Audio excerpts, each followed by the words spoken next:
Good day, learners. Today we are going to study about physics. This one is Physics Igcse 0625.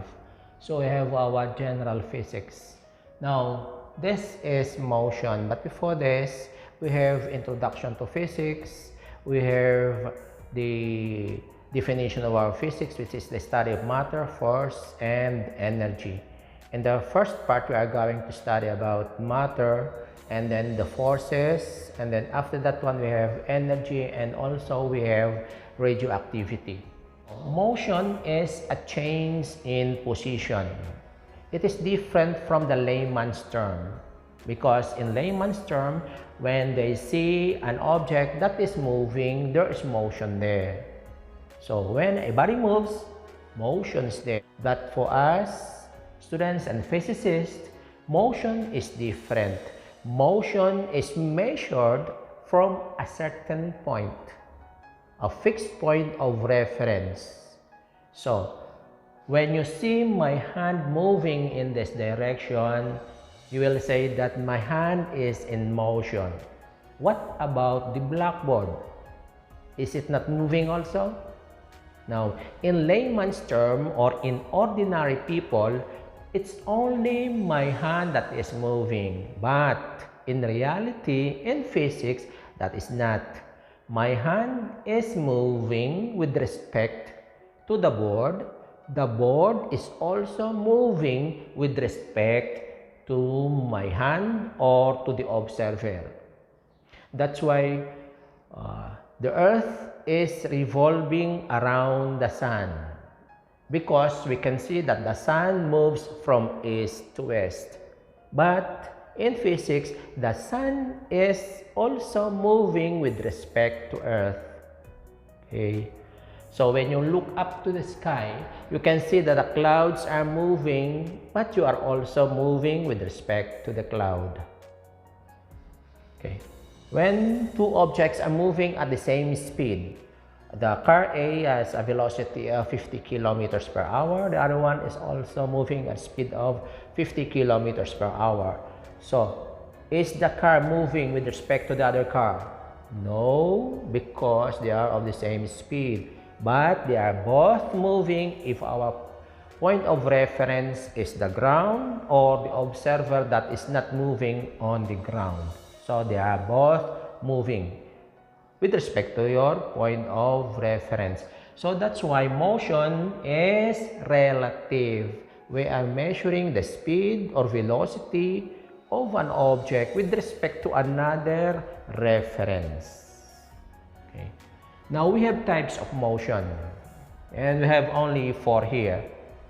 The first one is rectilinear motion, or motion along a straight line.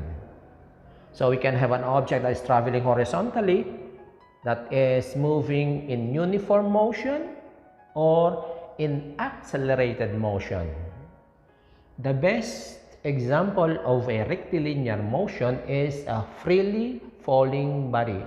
When you have a falling object, that object will travel in a straight line. It will not curve like this. So that is the best example. So, we are going to study first this one, in which we have the uniform motion. It means that the object's velocity or speed is not changing. It's constant. Okay. This one is after studying uniform motion, we will have the accelerated motion, in which the object is changing its speed or velocity. We have the rate of velocity there, and it keeps on changing. We'll just study the uniformly accelerated motion. Number 2 is circular motion. This motion is the object is traveling around a circle. So, if you are turning around a very round curved highway, then you are having a circular motion. Circular motion, we have the centripetal and centrifugal forces. So, we have formula for that also. Now, periodic motion, we have only one. We are going to do the pendulum, in which we have the periodic motion there, like back and forth movement. This is the back and forth movement of an object. And we have experiment for this one to find the gravitational acceleration g. Rotary motion is like the wheel. You have the wheel and it's rotating on its axis. So we have an axis here, the point here, it's rotating there, so we have a rotary motion. Okay. Now, we'll have the uniform motion now. What is the formula to get the speed, the distance, and time when the speed or velocity is constant? By the way, speed and velocity, they are different. But in our computation, for the speed and velocity, we have only one formula. Because speed, it does not have direction. You just say 60 kilometers per hour, 120 kilometers per hour. When we are talking of velocity, there is already a direction. So we have 60 kilometers per hour going to Nakala. So we have our direction already. We have uniform motion. We have our formula is this one. S is equal to velocity times time. S is not speed. So when the speed is given, use velocity, V. Because you'll be confused of the speed and distance. The S is the distance or the displacement. Okay, again, there is a difference between distance and displacement. So our time here is T. So there's no problem with time because it's T. V, yeah, there is a problem because that is speed or velocity, and S. So we are not using D for distance. We are using S. And we have this triangle. You can use this triangle if you are confused of what is the formula for velocity, what is the formula for time, what is the formula for S. So we have S there and we have velocity and time. So S is equal to velocity times time. Velocity is equal to distance S divide, that one is division, divided by time. And time is equal to distance S divided by velocity. Okay. In physics, when we are computing something, always remember that the unit matters. It matters most. So we need to place the unit and see if they can be cancelled. If not, we are going to convert one unit to another. So let's have the given. Always put the given so you know what are the data and what you are going to solve. So we have, because our topic is about SVT, then you can write here S, what is S, what is V, and what is T. Anyway, there are only 3 variables. So here, calculate the average speed. Okay, so this one is the speed, not the S. So we are going to put the question mark there, meaning we are going to find the V. So S and T must have the given here. Travels 500 meters. So without even the word problems or the problems, you must know if it is length, if it is velocity, if it is time. Now the unit is meters. So if it is meters, kilometers, hectometers, centimeters, millimeters, that is length or distance. So our distance is S, so this one is 500 meters, 500 m. 20 seconds here. So you know that seconds is time. So just place here 20 seconds. Okay, we solve for V. So what is the formula for V? V is equal to S divided by T. So we write our solution here. So here,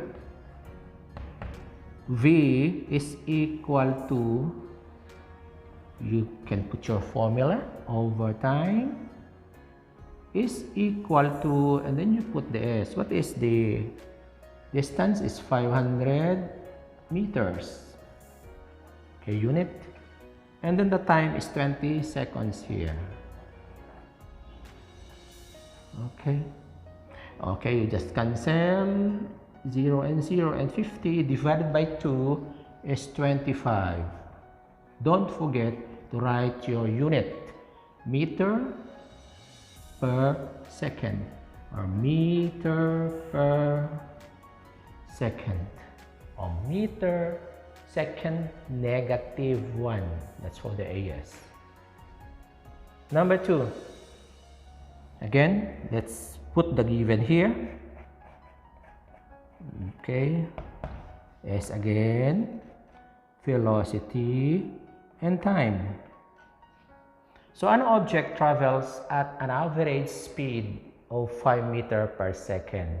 You see, the word average speed is given, so we know it's V. But what if we don't have the word average speed?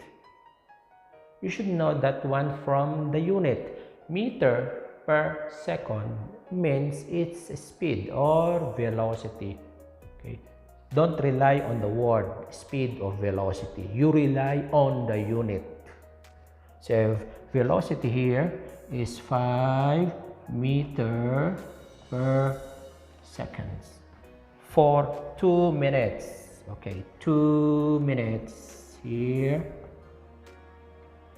Calculate the distance. So the distance is missing.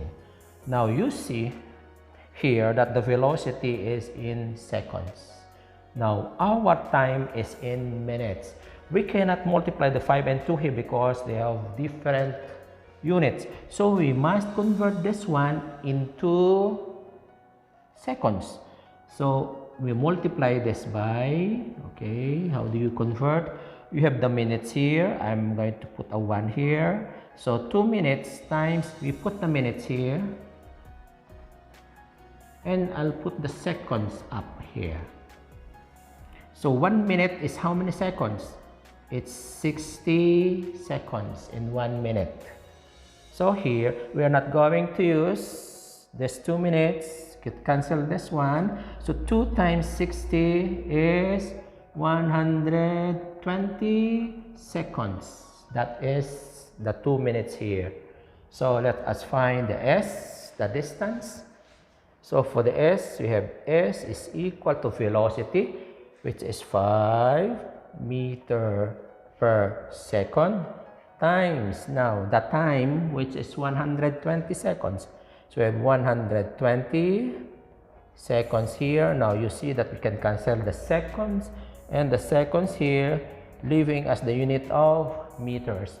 So we just multiply 5 times 120 and we have 600 meters. Number 3, we have a person walks at 0.5 meter per second and travels a distance of 1,500 meters. How long does this take? So let's put the given here. Given. The SVT again. S is equal to, velocity is equal to, and time is equal to 0.5 meter per second. From the unit, what is 0.5? That is velocity. So this one is 0.5 here. And travels, don't mention about the distance. 1,500 meters. What is meters? Distance. So they have 1,5 here. And time, how long? Okay, time is missing. So from here, we divide this by V, we divide this by V. So our time is equal to distance over velocity. So here we have distance of 1,500 in meters. Now velocity is 0.5 meter per second here. Now you see that we can cancel the meters, and the unit now is seconds. So when we divide this 1,5 by 0.5, the answer will be 3,000 meters or 3 kilometers. Number 4, an interplanetary spacecraft is moving at 20,000 meters per second. How far? Distance. will it travel in 1 day? So the time is 1 day. Give your answer in kilometers. So let's have the S, the distance, which we do not know. Velocity is given in meter per second. So it's 20,000 meter per second. And the time is 1 day. So we need to convert first day into seconds. And then after that, we convert meters into kilometers. So for time here, 1 day, let us put a fractional bar here, 1 times, put the day here so we can cancel that one, and put the hours here. So in 1 day, how many hours? We have 24 hours. Here. Okay, we can cancel the day here. We are in hours now. Times, to cancel hours. Hours is above the fractional bar. We will write it here, down. And then you can directly go to seconds. So in 1 hour, how many seconds? 1 hour is 60 minutes. 1 minute is 60 seconds. So 60 times 60 is 3,600 seconds in 1 hour. So this one is 3,600 seconds.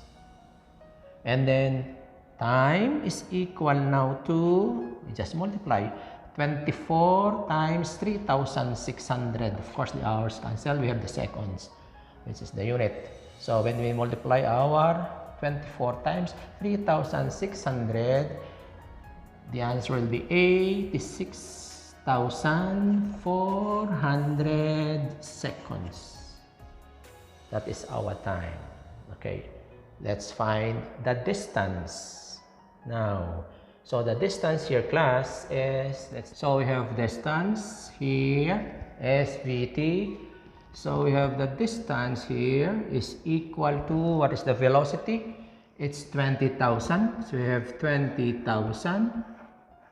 Unit is meter per seconds. That is the velocity. Times time. The time that we have computed is this one, 86,400 seconds. So we can cancel the seconds here and the seconds here. So we have our answer. The S is equal to, if we are going to multiply 20,000 by 86,400, our answer will be 1.728 times 10 to the 9th in meters. 1.728 times 10 to the 9th. We have 1, 2, 3, and 6 zeros. We change this one into kilometers. We multiply this by meters. Meters is here into kilometers. But 1 kilometers is 1,000 meters. And 1,000 meters is actually 1 times 10 to the 3rd meters. So here, we will just divide this 10 to the 9th divided by 10 to the 3rd. We subtract the exponent, index lows. So 9 minus 3. So our distance is 1.728 times 10 to the 6th kilometers. And that is the distance traveled by our interplanetary spacecraft. Okay, number 5, convert 900 kilometers per hour to meter per seconds. So here we have 900, we write our 900 here, kilometers is here, and then we write the fractional bar, hours is here. Let's convert first the hours, times. Because hours is here, we write hours here. And then, we know that 1 hour is 3,600 seconds. So, we can directly go to seconds here, seconds. So, 1 hour is 3,600 seconds here. Cancel the hours. We are in seconds now. Kilometers is up. So, we put kilometers down here. Then, we can go directly to meters. So, we know that 1 kilometers is 1,000 meters. So, we can cancel here the kilometers and the kilometers. Now, you see that the unit now is meter per second. So, here we can cancel here, here. This one, this one. Then, you multiply 9 times 1,000 is 9,000 divided by 36. If you divide that by 36, that's 9,000. It will give us 250 meter per